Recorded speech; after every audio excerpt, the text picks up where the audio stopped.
Welcome to the webinar, STEM Accessibility Beyond Simply Making Things Accessible. My name is Eric Trekell, and I'm with the Do It Center at the University of Washington. Do It is a participant in the Alliance for Identity Inclusive Computing Education, known as ACE, and the Alliance for Students with Disabilities for Inclusion, Networking, and Transition Opportunities in STEM, known as Tapped into STEM. Both of those alliances are part of the National Science Foundation's Eddie Bernice Johnson Includes National Network. The Includes alliances work to broaden participation and expand opportunities in STEM, and we're thankful to our colleagues in those alliances for sponsoring this webinar. I'm joined in facilitating today's presentation by my Do It colleagues, Rochelle Bowyer, Kayla Brown, and Andrea Mano. As we begin, I'd also like to share some information about accessibility for today. Additional information on accessing accessibility features will be posted in the chat, but we are recording this meeting.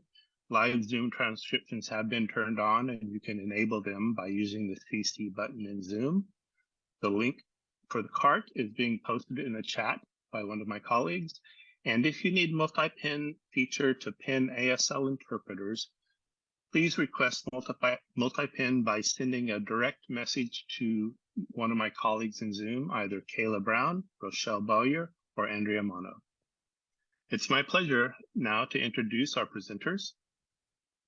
David Schwarte is an assistive technology specialist for Purdue University's Technology Center, which is an element of information technology at Purdue. He consults with Purdue University's Disability Resource Center to provide up-to-date assistive technology to the students. He also consults with the university's Human Resources Department to provide better assistive technology to the university and to its employees. He's a member of Purdue's Web Accessibility Committee. Alex Mason works as an assistive technology specialist with the Consulting and Training Group at Purdue. He provides workshops and consultations for faculty and staff to ensure their classroom materials are accessible. He also spearheads system-wide accessibility improvements and awareness through all possible avenues. Before working with the Consulting and Training Group, Alex worked for almost a decade in Purdue's Disability Resource Center, where he gained valuable experience in many facets of disability and accessibility. So I turn it over to Alex and David. Okay, hi everybody. Today we are going to be talking about STEM accessibility and beyond simply making things accessible. So the question we ask is, what can we do to prepare students for life post-college? And so you're going to learn a little bit about what my colleague David Schwarte has been doing over the last year or two. And we ended up presenting a lot of this at Accessing Higher Ground back in November in Denver. Yeah, so we'll go ahead and get started. So just a little bit of background. Again, David and I, we're actually both assistive technology specialists here at Purdue, but we do very different things. David works a lot more on the student side of things, and I work a lot more on the faculty side of things. But we also work a lot with our Disability Resource Center here at Purdue. And so like I said, we were on the consulting and training team. Just a little background, we support the learning management system at Purdue, which is Brightspace, and we support a lot of the tools that go into that. And then we do workshops, consultations, etc.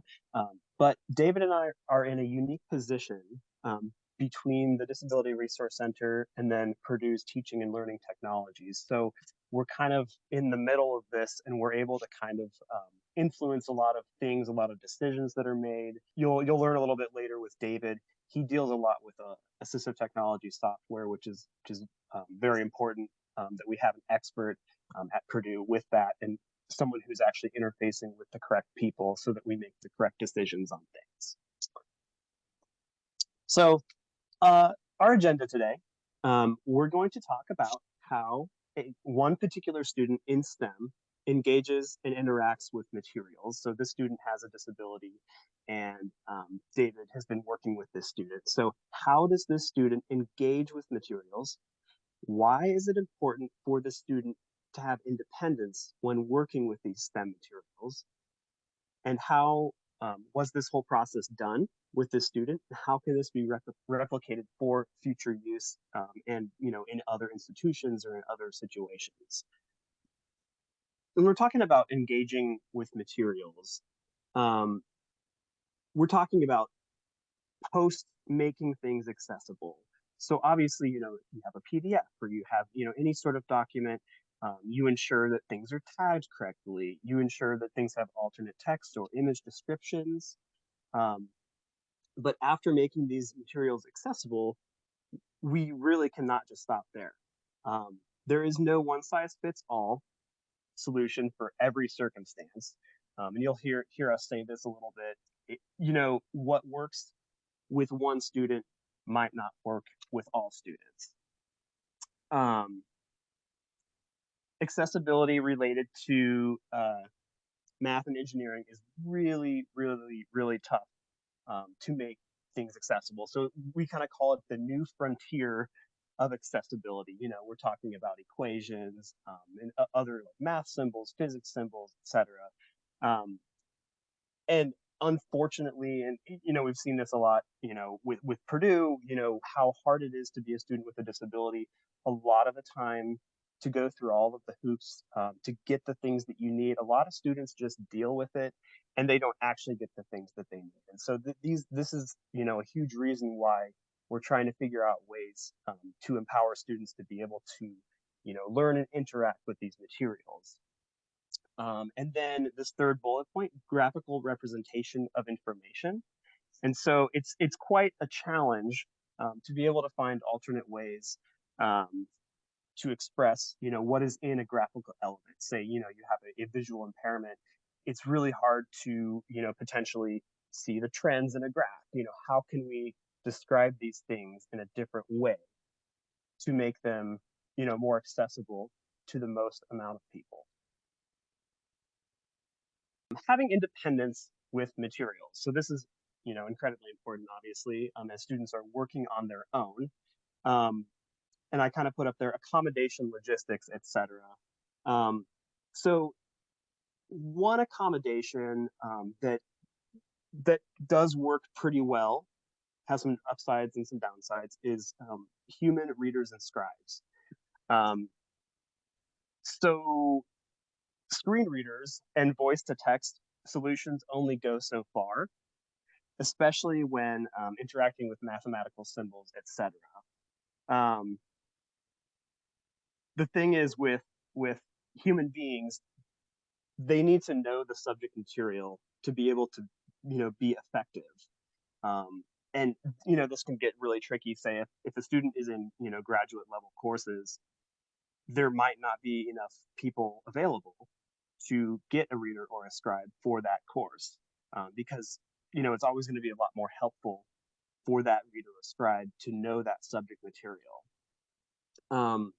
So yeah, some of these potential barriers. Another one is cost consideration. It's extremely expensive. The university has to hire these people. They have to do all the background work required with that.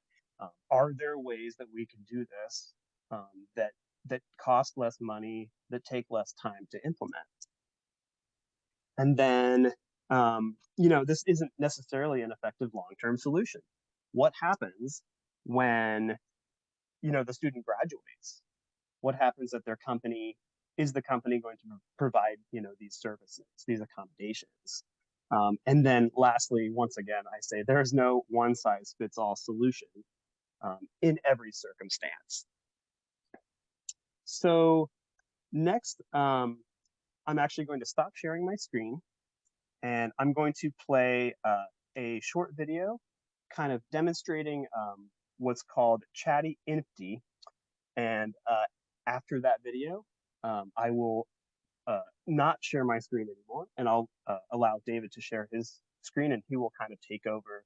And just a reminder, if you need any background materials or anything, let us know. We can send you. We have like an outline of all of this, of everything that I've already said, and then everything that David will kind of talk about. We have these materials. And I guess after this video, we'll also pause real quickly if anyone has any questions thus far. But and I will give you an intro to the video a little bit after we do it. Yeah. All right. So Chatty Empty opens to default document. is Chatty Empty, and I'm going to do a sample problem. So the first thing I need to do, since I use a screen reader, is turn off the screen reader because Chatty Empty is self-voicing. Speech mode off. Input title, here, return. So I'm going to essentially give a title to the problem I'm doing. And this eventually will show up in the index pane on the left side of the screen with the problem number. So it makes it really easy to skip from problem to problem if the student has several problems. So I will type in. Problem 1. So I have the problem in. Blank line, input content, here, return. So now I need to switch it to math input mode because I'm not typing in text at the moment. I could leave it in text mode and type in text. Change to mathematic input mode. Capital A. And I'm typing in the area of a circle. Equals sign. Now, for example, if I didn't know how to type in pi with the LaTeX command, I can actually find that in here by using the menu. Multiply pi, formulas, character symbol, Greek, capital gamma, capital phi, alpha, beta, delta, x, z, 8, iota, kappa, lambda, mu, xi, pi. Input, pi. R. Power. 2. Now, one of the great things about this piece of software is if I want to find out what the LaTeX is as I'm typing things, I can do that as well. LaTeX source window. $, capital A. Equals sign. Backslash P I R. Circumflex, left curly bracket. So what I now know is backslash PI is how you type in pi. So I will be able to do that for the rest of this problem, even though theoretically I didn't know from the beginning. Index window. Section title. Capital A, space. Sub. Power. New line. Oops. And now I'm going to start solving for R. So R. Power. 2. Equals sign. Now I'll need to do a fraction. Input, frac. Frac. Denominator, numerator. Capital A. Denominator. Okay, now I need to put in my pi. Input, pi. Fraction numerator capital A, over denominator pi frac end. So I'm going to double check and make sure. R squared space is equal to space, fraction numerator capital A, over denominator pi frac end. Return. Now let me finish solving for R. New line. R. Equals sign. Input, SQRT. The square root. Return. Input, frac. Denominator, numerator. Capital A. Denominator. Input, pi. End of inside radical. Now let me double check and make sure I have it right. R space is equal to space, the square root of fraction numerator capital A, over denominator pi frac end radical end. Return. So now you notice that I was able to do this problem. And for the specific LaTeX commands I didn't know, I was able to find them. I could have also obviously found fraction and square root, the commands for those as well in that menu I showed you. So the idea of this is that the student can actually do their homework and actually learn LaTeX, which is a good thing later on. So they could continue to use something like Chatty Empty if they want to, or eventually get to the point of typing in the LaTeX directly. The video ends. The ASL interpreter appears on the screen. This is Alex and Andrea, David. and we have a few questions in the chat. I have a question that was sent directly to me, and wondering about that voice recording or voice reader as you type. Can you turn that feature on and off?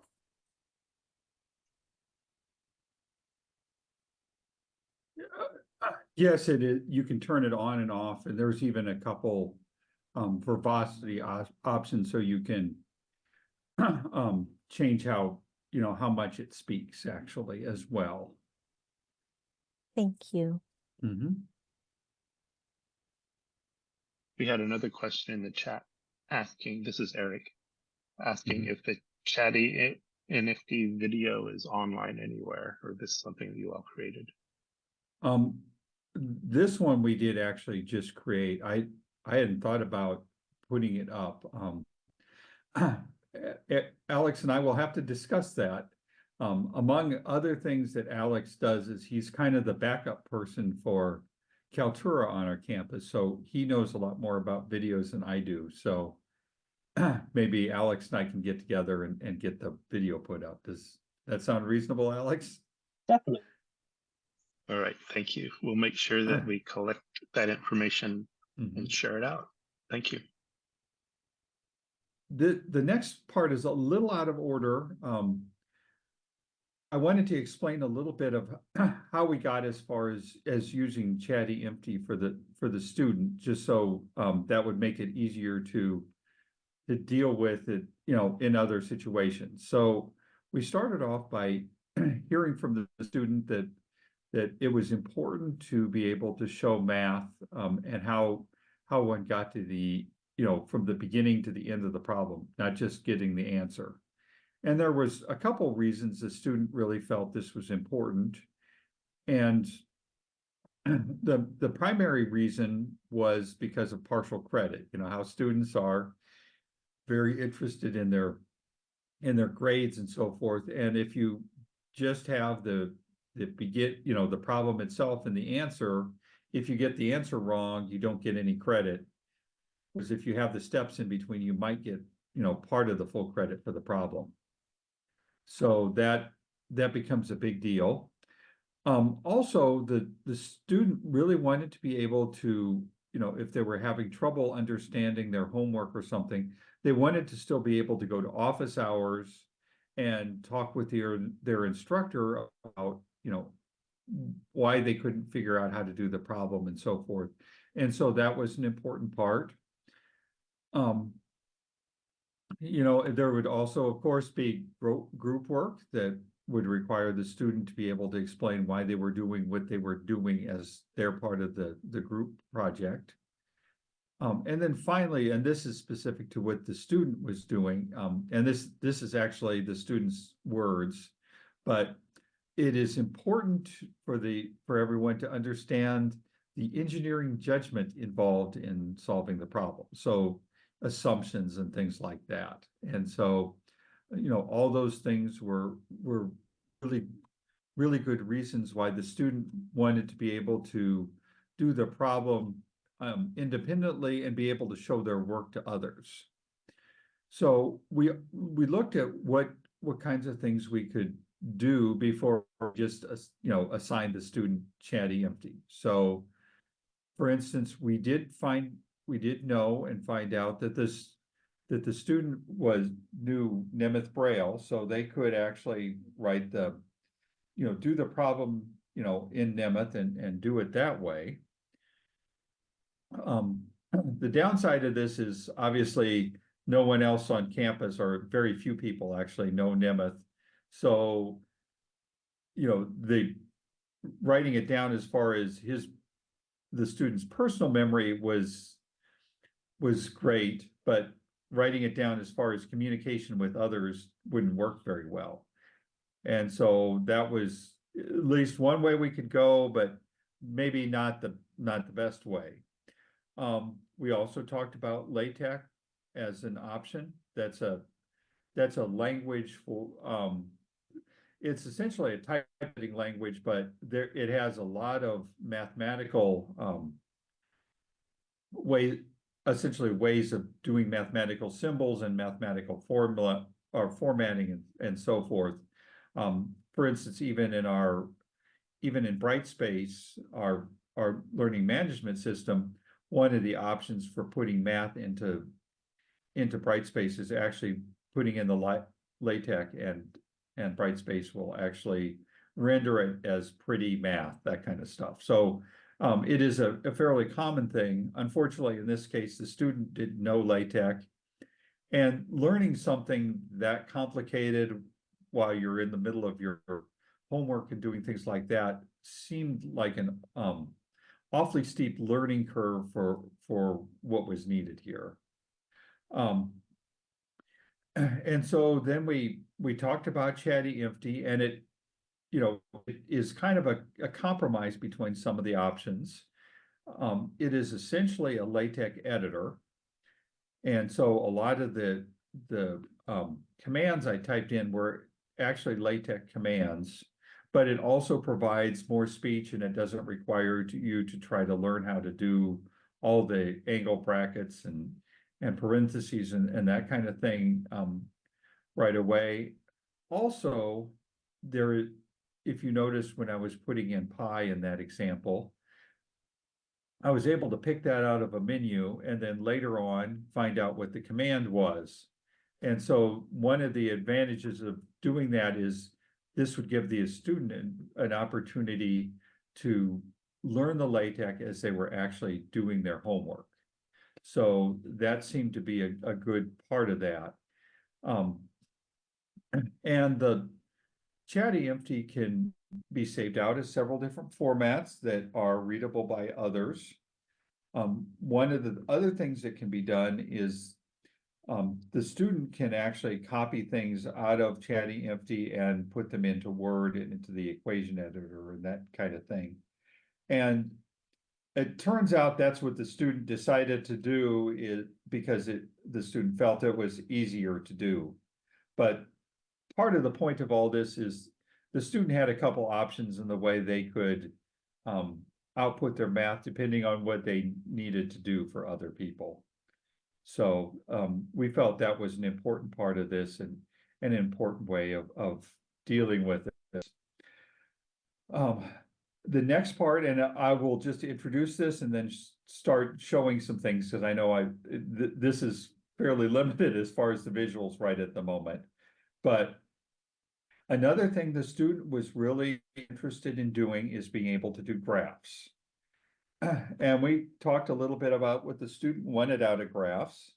And really the student wanted to be able to understand what they were handing in as far as their homework. So they wanted to be able to check the graph before they handed it in. They also wanted to potentially have the graphs with them when they were doing group work and things like that. And then they wanted to be able to talk with their instructors and things like that if they were having problems with the graphing. And so those were some of the reasons they wanted to do graphs. And so that started us off down the track again of trying to figure out what options we might have. So of course, we would have something like a reader scribe, and that person could use, in our case, we have I believe it's called a Sewell drawing kit. And we actually did loan it to the student in case that was also helpful. So we didn't just stick with one thing, but the student would have to have a reader scribe, and that didn't seem like the optimal solution as far as portability and, like things like group meetings and so forth don't really happen on a schedule that necessarily works into the schedule of a reader scribe. And so that was one possibility, but it seemed to have fairly substantial limitations. We talked about doing, like descriptions or something of that nature as well. Again, there would be people involved and there would be a lag time. And so that didn't seem like the optimal solution either. But, we're just trying to cover all the possibilities. And then the third thing we looked at, when we purchased our Braille embosser last time, it seemed reasonable to get one that did graphics just in case this type of thing occurred, because in reality, we've had this same problem before in or same issue, I guess, in the past. Problem is the wrong word, but same issue in the past with a student that really wanted to see what the graphs for the homework looked like before handing them in. And at that time, we didn't have a actual graphic braille embosser, and so it was kind of it got to be kind of a problem. We found a program that would actually convert it into something that was essentially braille letters and printed out on a regular braille embosser, but the whole thing was just complicated and really hard to deal with.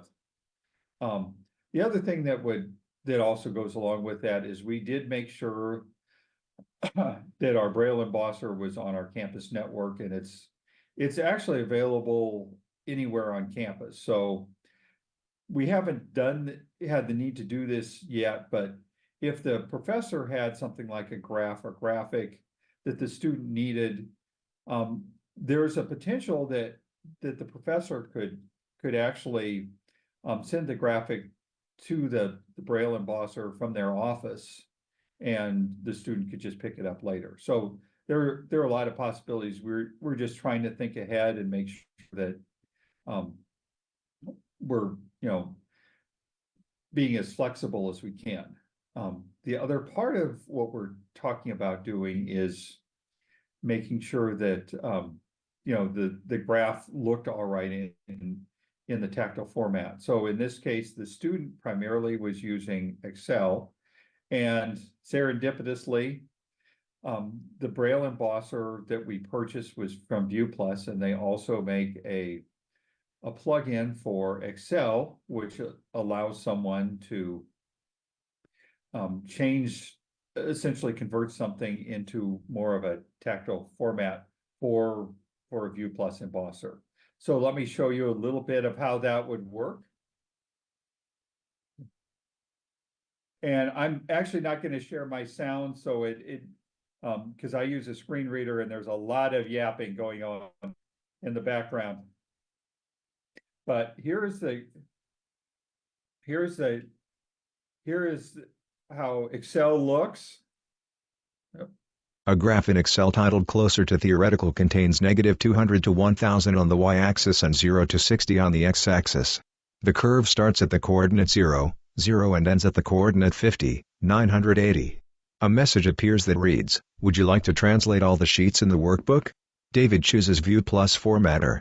The same graph reappears larger and easier to read with the same data points plotted.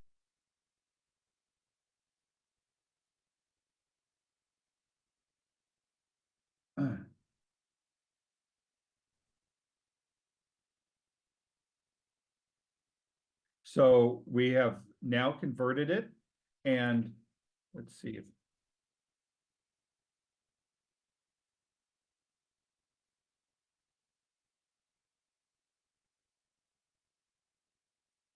and of course it's not going to work for me as I'd hoped, but for some anyway, I will show you what it looks like once it's printed out, but suffice to say, it did convert it, and it usually works a lot better than this. I always have bad luck during sessions and so forth. David shows the printed out graph in the upper right-hand corner. So, for example, under the camera here, there is the printed version of this. In this case, the laser printer that printed this out is sitting right next to the braille embosser, so that worked out well. But you can see that this is the printed version, and then this is the tactile version of the same graph. A graph with raised data points. And I also will mention here that I have two samples, and I just wanted to show you this in general too. This particular graph, essentially it's got the same curve fit. So if you were to describe the graph, you would probably describe the formula that was the curve that the graph shows, but the points are not quite on the line of the curve. And so I have the same graph a second time. And what you'll notice this time is the points are actually not as close to the line. So you'd actually, depending on how the graph was described, it would actually miss some parts that were quite important to understanding the information in the graph. And so that's another part of the reason it seemed reasonable to have the tactile version of the graph. So I just wanted to show you a little bit about that. I will just leave this up on the screen for a minute and go through the third part, which is kind of a, I will call this a very much in progress piece of this.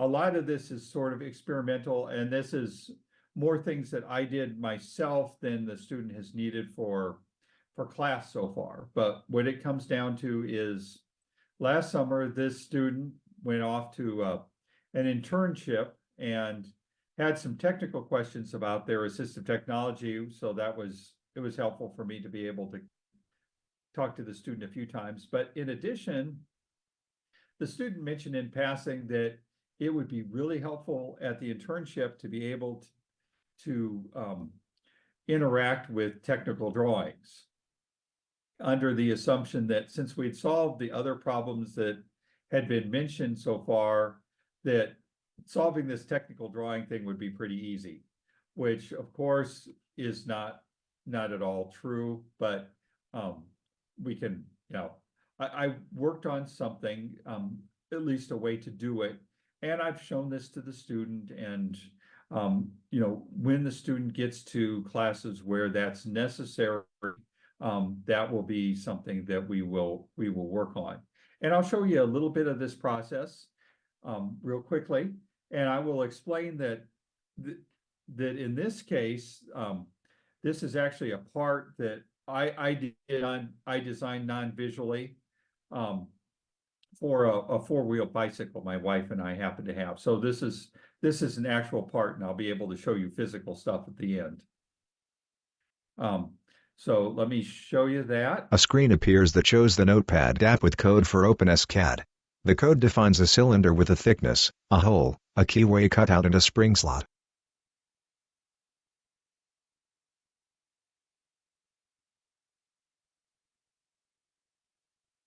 So what you'll notice on the screen here is this is the text I use to work with a program called OpenSCAD.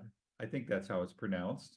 That is a text-based computer-aided drawing program. And so I was able to essentially take measurements from the bicycle that we have and kind of design it. The part I'm not showing here is I actually created a spreadsheet with measurements and so forth. And then I actually learned how to program into OpenSCAD and create the drawing. And as an output, I actually use the Braille embosser as well. So let me show you what that would look like. David shows the tactile graphic for each of the parts. So this is a slightly different tactile graphics embosser than the one I was showing before. The documents are smaller, but you can see that this is a combination tactile drawing and raised, tactile drawing and it's actually got ink on it. So it's a combination of both. And so these were some of the parts I did. This is actually two different parts. And I will show you the other piece I did, because this will come up again in a little bit. This is another part I did. So I was able to, emboss these and make sure they were actually what I expected. And I am not a programmer by profession, mainly because I'm not very good at that. I had a roommate that was actually a very good programmer when I was a student, and he assured me several times that I shouldn't I shouldn't actually go into that as a profession because I messed up a lot. So there was a whole stack of paper of, versions of this that didn't work out so well that I screwed up. So this was great that I was able to check it and make sure it was all right. But I wanted to show at the final piece of that these are the same parts. He shows the two parts. I sent these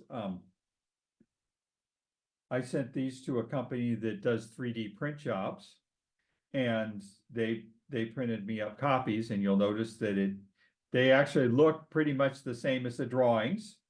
And the part I thought was really great too is these parts actually have to fit together.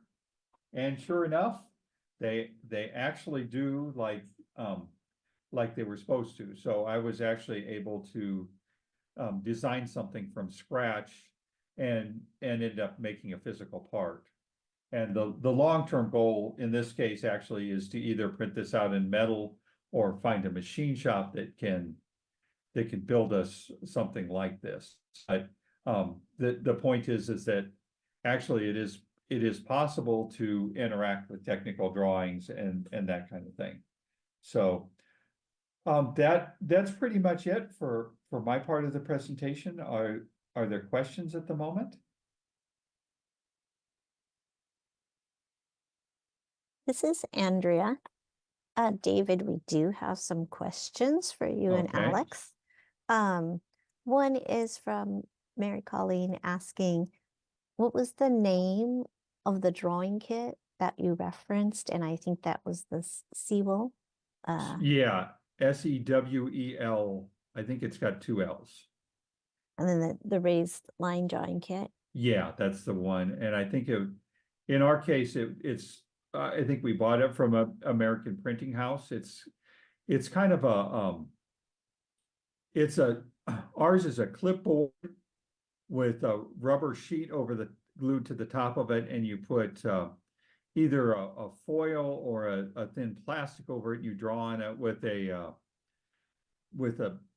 essentially a ballpoint pen without ink, and essentially the ballpoint pen deforms the metal or the plastic, and the rubber makes it sort of rebound upward so you can feel it as you're drawing. And so, and I didn't actually revisit that. The other reason we loaned the student that drawing kit was because the student, as well as needing to interact with regular technical drawings that were electronic, also might need to do things like free body diagrams and some quick sketches. And we wanted a way for the student to be able to do those on the fly in a group situation or with a professor. So the raised line drawing kit is actually another part of all this long-term as well, just lower tech. Nice. Okay. And then we also have a question about, well, actually a follow-up here is, do you have the steps used to make the bicycle parts tactile drawings? Yeah, I thought I showed a little bit of it. Yeah, but it's all essentially the general steps I use is I started off with the measurements, and I kind of designed it in my mind first and typed out all the dimensions and so forth with names. And then I went and I started programming each part, and I did very simple because I am not good at programming, and B, I was trying to learn the programming code. So I started off with very basic, what they call primitives, and kind of added to the drawing as I went along. So I would actually add a few things to the drawing and then print a copy out and make sure it looked all right. And then add a few more things to the drawing and print a copy out and see if it looked all right. So that's essentially what I did with the steps. And it's possible my text file didn't show up. If I didn't, I can definitely share that later if someone is interested. But essentially it's a text file and it's just in OpenSCAD language. So it's a specific language for that particular piece of software. Right. Okay. And this is Andrea again. And then that software was Open SCAD, OPEN SKAD. That's correct. Okay. And it's a freeware open source thing. So that was the other thing, since it was something I was doing personally, I also went cheap because I was going to have to pay for it. But yeah. And I didn't come up with all that idea on my own. I happened to be watching another webinar a couple years ago, and they were talking about using OpenSCAD for doing 3D drawings, and they said it was text-based, and that sounded ideal to me. So thankfully I took notes, and I actually went back through my notes and found the name. So I didn't come up with that from scratch, but as far as I know, actually doing it with the Braille embosser might be my original thing, but the rest of it I borrowed from others. I will let you know that from the get-go. Nice. This is Andrea with another question from the chat. And the question is, our team is wondering, have you used Equatio to create math equations? And if so, do you have any insights or comparisons to Chatty from a student user experience lens? And Equatio is the software from Trekell.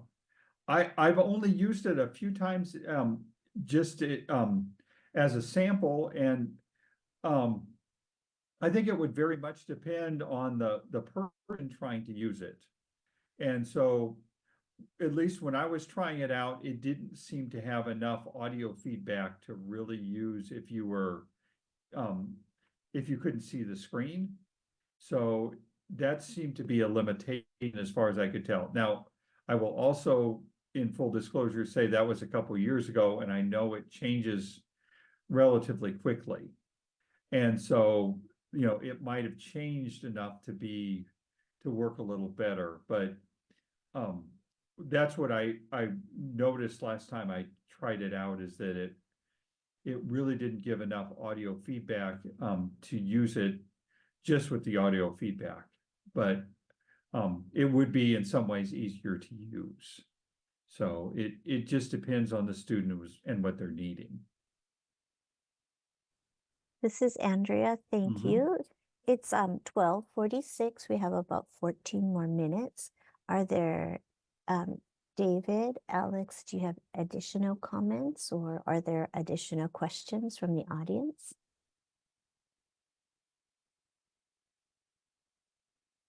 I can't think of additional questions. One thing I will say too is I probably would come up with different solutions depending on whether the student was, what type of issues the student was having, in interacting with the materials. So sort of like what I was alluding to with Equatio, if the student was able to see the screen, I would probably, think of something more like Equatio or something different than what I did, because we have suggested other software for math input depending on the student's needs. And then the second thing, which is good to at least keep in mind, is I would, in this case, the student is in a STEM discipline, in, I believe, well, I actually don't just believe this, I know the student is in civil engineering. And so the student is actually going to be needing to do a lot of the things we talked about today, well after they graduate. If we were talking about a student that needed to take one or two algebra classes and not use that information again, I would probably make dramatically different decisions as well. So it all really depends on what the student is needing and how much they're needing to use it and things like that. So it's really not going back to what Alex said earlier, it's really not a one size fits all. It's really, talking with the student and trying to help the student find something that fits what they need to do. And I think that's an important part of all this. Yeah, I'll kind of add just a little bit to that. At Purdue in the Disability Resource Center, they do what they call an interactive process with students. So on the the intake side, when students are freshmen, incoming freshmen, but it doesn't stop there. Like you have to keep talking, you have to see what works, what doesn't work. Something that might work for a year might not end up working later on. So you have to switch and you have to keep trying new things. So that's we just try to figure out, the more options that we have, the better. The more things we know, the more ways to represent the information. It's a continuous interactive process. This is Andrea. Thank you both. We have more in the chat. We have a follow-up that someone comments, we tend to use math ML rather than Equatio for complex math.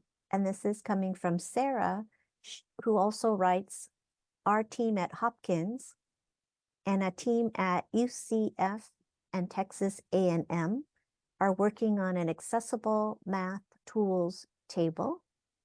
We are still refining, but happy to share resources. And there's a Google Doc that they have dropped in, a link to a Google sheet that they have dropped into the chat. And then we have a question. Do you use Chatty Infinity with Math OCR to convert alt text for books/math materials? And Wink, feel free to turn on your microphone if you want to say anything more about that question. Well, there's a big suite of software that goes along with the Infinity Reader. And I was just curious as to whether or not you're using the OCR capabilities to convert textbooks. We are, well, the first thing to say is that's converting textbooks is not my job. So that is a totally separate process. So, but essentially what it came down to is we actually have the empty reader part. So we can do the OCRing and I know how to do it. And if it comes up, we will be working with the student on doing that. But so far, the student has been all right with what they get from our alternate formats folks. And so what they're really interested in doing is trying to solve their math problems and that kind of thing. So we're working on the parts that the textbook conversion doesn't do. But I know our alternate formats folks found the empty tools more challenging for them to use than they liked. And so I think they're using other processes, but I'm not exactly sure what they're doing on a day-to-day basis, especially for this student.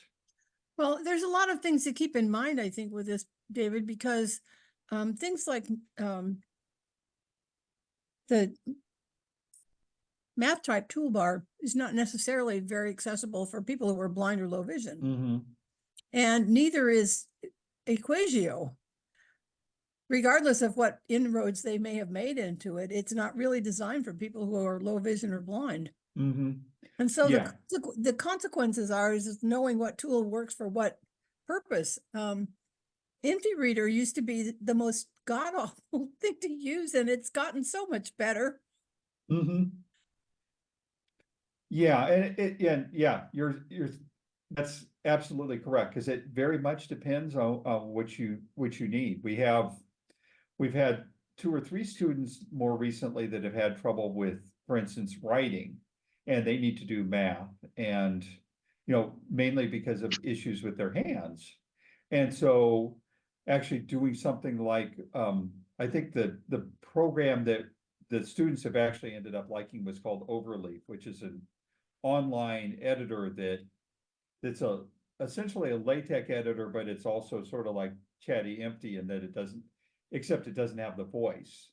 And they can figure out how to do the LaTeX commands, and several of the students have really found that to be the solution they liked. And that was nice and simple and so forth. But it all really depends. And I've been very grateful this year because I happened to hire a student staff person who's very good at a lot of this stuff. So was able to help me with other options that I didn't know about. So it's always a learning process, and it's always a an individual thing where we figure out what the student needs and try to find some way that works best for the student. All right. If we have no more questions, I'll watch for any questions in the chat. But if we have no more questions, Sarah has posted another comment that we have an article on math accessibility that includes recordings on 2 prior workshops on accessible math, and has dropped a URL as well. So thank you for that, Sarah. Appreciate that. I'd like to take a moment to ask everyone to please complete the evaluation form that one of my colleagues will post in the chat. I'd also like to thank, if you have no more comments, David and Alex should check on that first. But if not, I'd like to thank you for joining us today and sharing your experience with a particular student regarding accessibility. Thank you to our CART provider, Eva, and our interpreters, Elizabeth and Shannon. Thanks to my colleagues, Rochelle, Andrea, and Kayla. And a big thanks to our colleagues at the ACE and Tapped Into STEM Alliances and the National Science Foundation, Eddie Bernice Johnson Includes Network. Thanks to all of you for taking some of your valuable time to join us. Once the video of this transcript has been processed, for maximum accessibility, you'll all receive a link, and it'll be made publicly available for sharing and use via our website. We'll be communicating that information to everyone.